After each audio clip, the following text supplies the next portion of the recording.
80 for Brady. The film begins in 2017.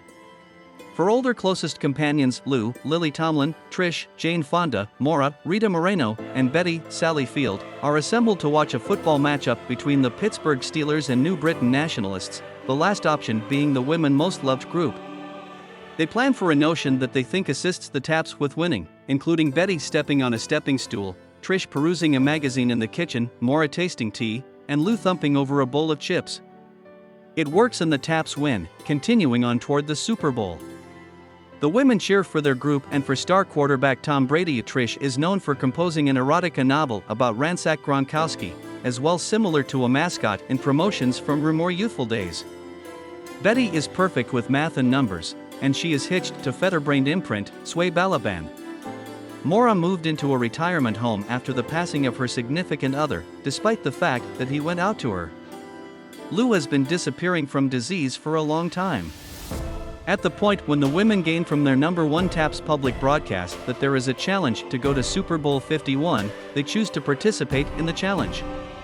Maura finds support from her retirement home companion Mickey, Glynn to settle on decisions. It is suggested he is drawn to Maura, while Lou attempts to give a genuine tale about how she and her companions got into watching football when Brady was a youngster, and it helped her through her chemo. Lou reports to her companions that they won the challenge and are going to the Super Bowl. The women make their arrangements, with Betty concealing reality with regards to her excursion to STEM. At the point when they attempt to get Maura, she is sleeping soundly. Trish diverts the director Tony, Jimmy O. Young, while Lou and Betty creep up to Maura's room with assistance from Mickey and break her out. The women show up in Houston, Texas for the large occasion and remain in their lodging, where they are compelled to share 2 beds.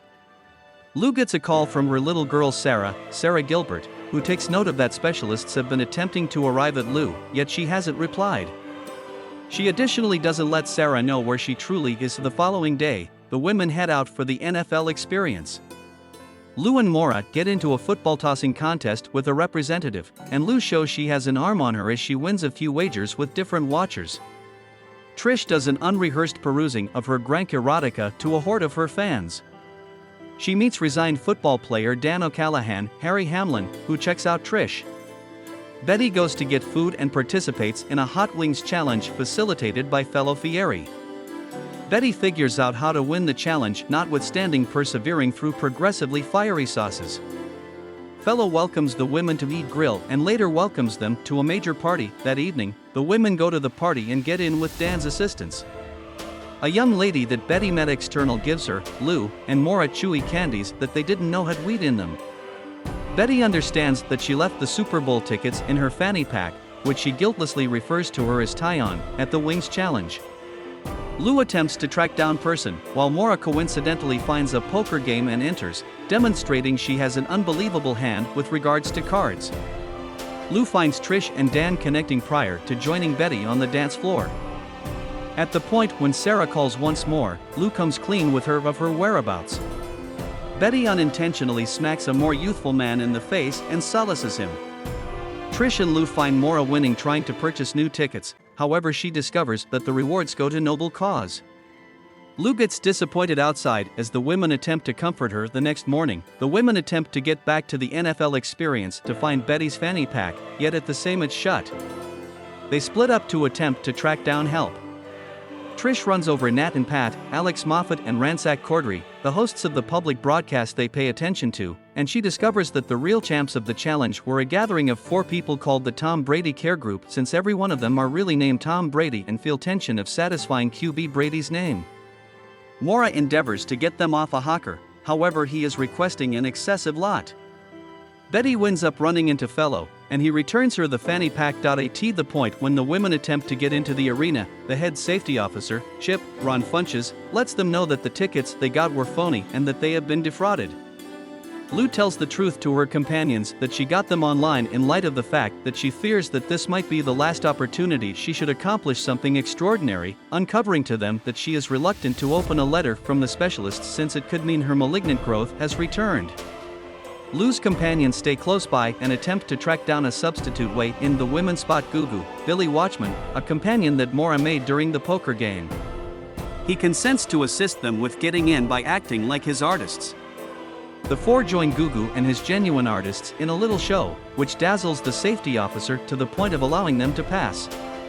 The companions get energized as they sit down. Dan continues messaging Trish, yet she lets Betty know that she will apparition him since she would rather not race into another relationship like with her keep-going spouse that betrayed her. Chip recognizes the women when they are included on the Jumbotron, however as he is accompanying them out, Dan welcomes them up to his accommodation box.